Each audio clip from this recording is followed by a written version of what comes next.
A nossa presença hoje não é super-herói, mas é imortal. Ela é a presidente da Academia Espírito Santense de Letras, a escritora Esther Abreu Vieira de Oliveira, com quem nós vamos conversar agora. Esther, a sua academia está completando 100 anos. E você está à frente dela nesse período tão emblemático, tão significativo, de 100 anos dessa trincheira cultural capixaba, né? A sua cadeira, qual a cadeira que você ocupa? Cadeira 27. Meu patrono é Afonso Cláudio. Afonso Cláudio, lá no lançamento, na criação da academia, né? Ele é está dentro dos primeiros acadêmicos, né? Nós tivemos, a academia teve um sonho utópico. Então, foi o Alarico de Freitas, Garcia de Rezende e Eupídio Pimentel. Eles sonharam em ter no Espírito Santo, em 1921, uma academia de letras no Espírito Santo, que não havia. Vamos imitar o Rio de Janeiro e outros estados.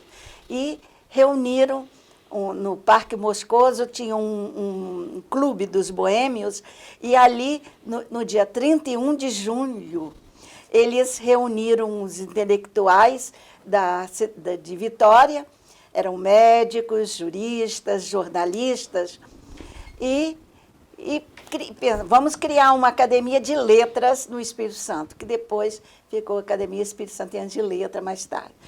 E o primeiro presidente foi um bispo, o Dom Benedito. Dom Benedito, que estava poeta também, pertencia a outras entidades, e que foi o reformador da catedral, né?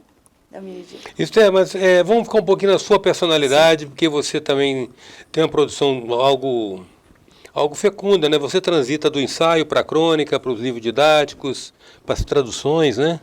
Você tem noção de quantas coisas que você já produziu? Não, mais de 30, 50, não. Mais de 50. Tenho mais de 50. Tem um gênero que você fica mais à vontade, que você tem mais familiaridade, gosta mais de produzir? Depende, porque como eu sou professora, se eu estou lendo uma obra, eu vou me dedicar ao estudo daquela obra, pensando em que outra pessoa vai compreender melhor e atender. Então, eu vou me debruçar no ensaio. Talvez esse interesse de fazer com que o outro apreenda aquele conhecimento que eu senti, talvez seja essa doação minha. E também tem momentos em que eu estou sensível com a vida. A alma quer respirar. Ou por tristeza, ou por alegria, ou por sensibilidade. Aí eu faço uns poeminhas, né? Uns poemas. E, às vezes, muito frequente, eu me sinto melhor quando eu me expresso em espanhol. Então, saem os poemas em espanhol. Os textos didáticos em espanhol são quase que obrigações quando eu vou falar, porque eu apresento textos em congressos internacionais. Eu estive na França, em Marrocos, nos Estados Unidos, em vários... Cuba, Equador, Peru. Então, faço lançamentos também no exterior. Faço livros infantis, já fiz vários lançamentos em colégios lá no Peru, já fiz em Lima. Então, eu tenho um movimento. Assim, no México também eu apresentei várias vezes. Essa afinidade com a língua hispânica que te levou a se debruçar sobre o mito de Dom Juan?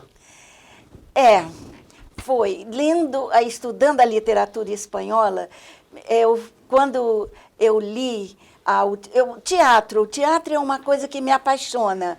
A obra, eu não sou artista, né, mas me debruço nas obras e dou aula também, apresento cursos de dramaturgia. Então, me debruço nas obras, no que os outros fazem. E os mitos é uma grande paixão nossa também, essa do mito.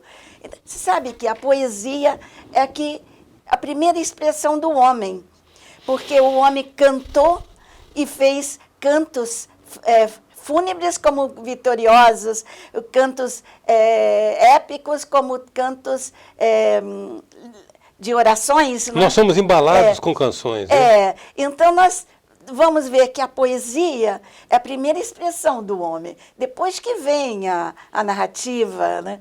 Então a poesia é muito importante, portanto, para a vida do homem.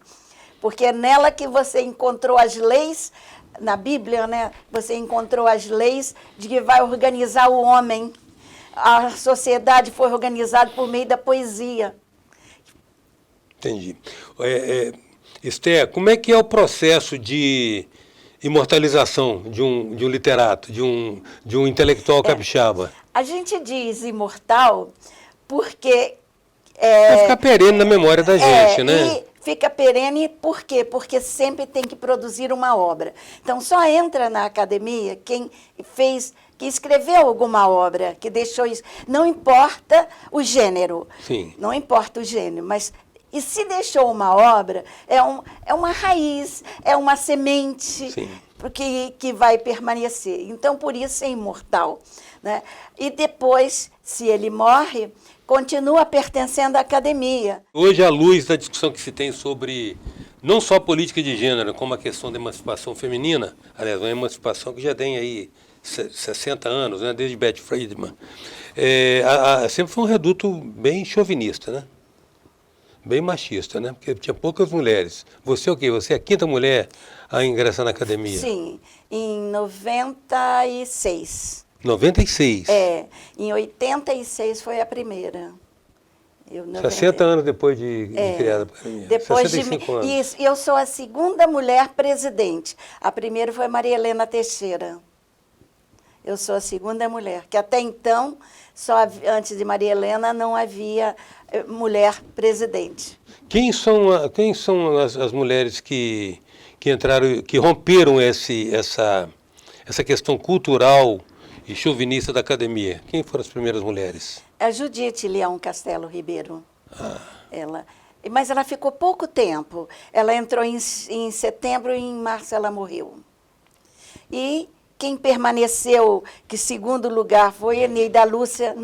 Eneida Lúcia tem publicado obras que são traduzidas para o exterior, né? Em romeno, e as obras dela são levadas para Portugal e tudo. Ela tem um âmbito bem elevado nas obras dela. A presença hoje é da presidente da Academia Espírito Santense de Letras, Esther Abreu Vieira de Oliveira. A Esther Abreu, a gente volta já.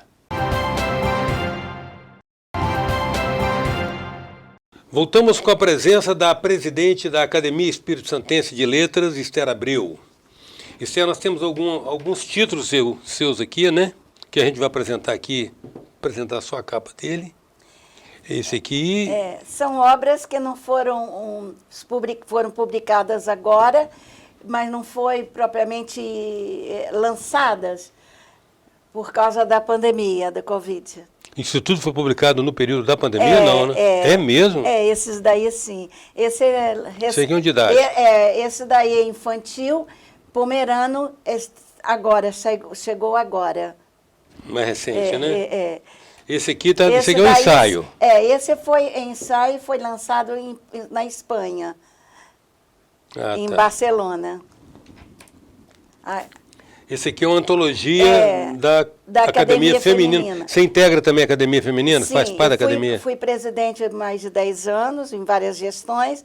Esther, você tem um ritual de produção? Como é que é isso? A ideia vem em site, aí você tem toda uma carpintaria, porque normalmente diz que os escritores têm uma carpintaria. Eles têm um processo, um ritual, que normalmente operam dentro daquele modo de produzir. Quem é escritor? Eu sou professora.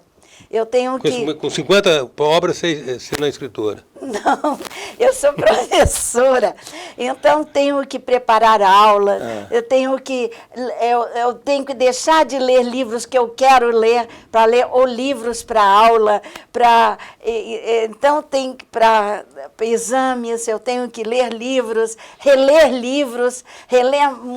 muitos livros para a aula. Então, não dá tempo para eu me dedicar só a um escritor, ficar assim, eu trabalho 4 horas para escrever. Eu não posso. Eu tenho que Você escreve fragmentado, então, fragmentadamente.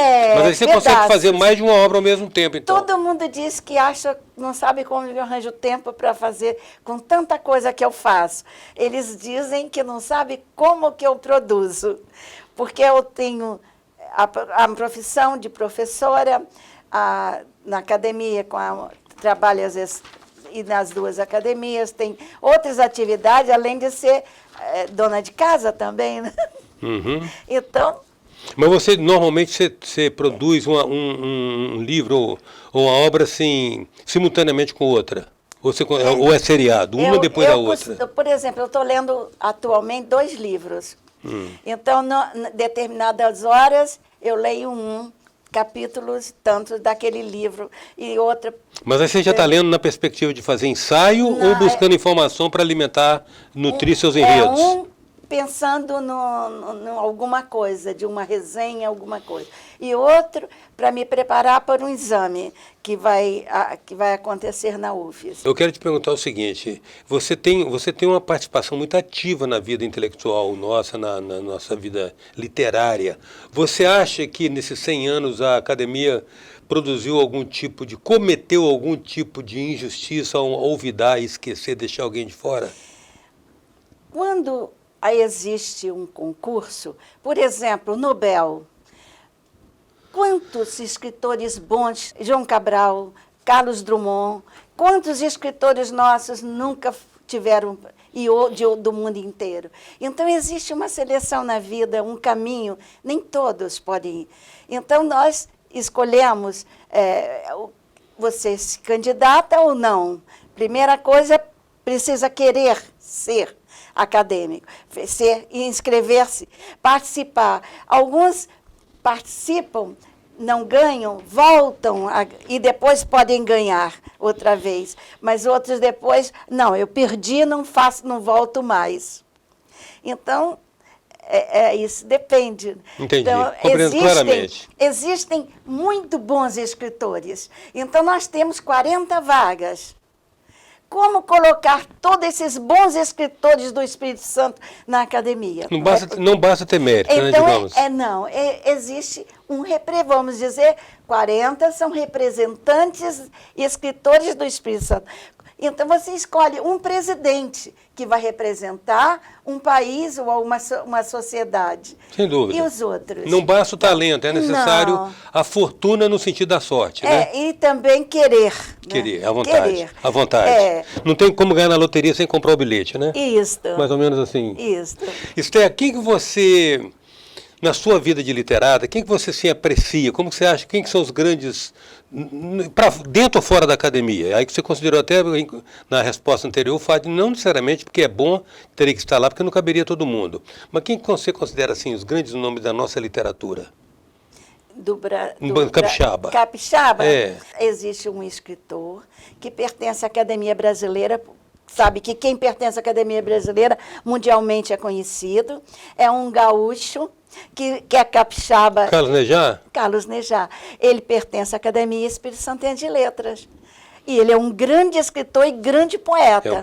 Eu o conheço sobretudo pelo poeta. Então, e ele pertence às 2 academias. Então, você vê a grandeza da Academia Espírito Santense de Letras. Eu quero te agradecer muito a sua presença aqui, o prazer de tê-la tido aqui. E a oportunidade de estar falando um pouco sobre esse trabalho, que eu acho que é um trabalho fundamentalmente de resistência cultural, como que vocês empreendem. Muito grato pela sua presença. Obrigada, Paula. Eu queria agradecer você, essa chamada para a gente vir aqui para falar da academia, que a Centenária é uma instituição que eu amo muito. Estou ali onde há uma amizade muito grande com os componentes da academia, com muito respeito que eu tenho a todos que têm me ajudado nesta presidência. E obrigado, sim. Imagina.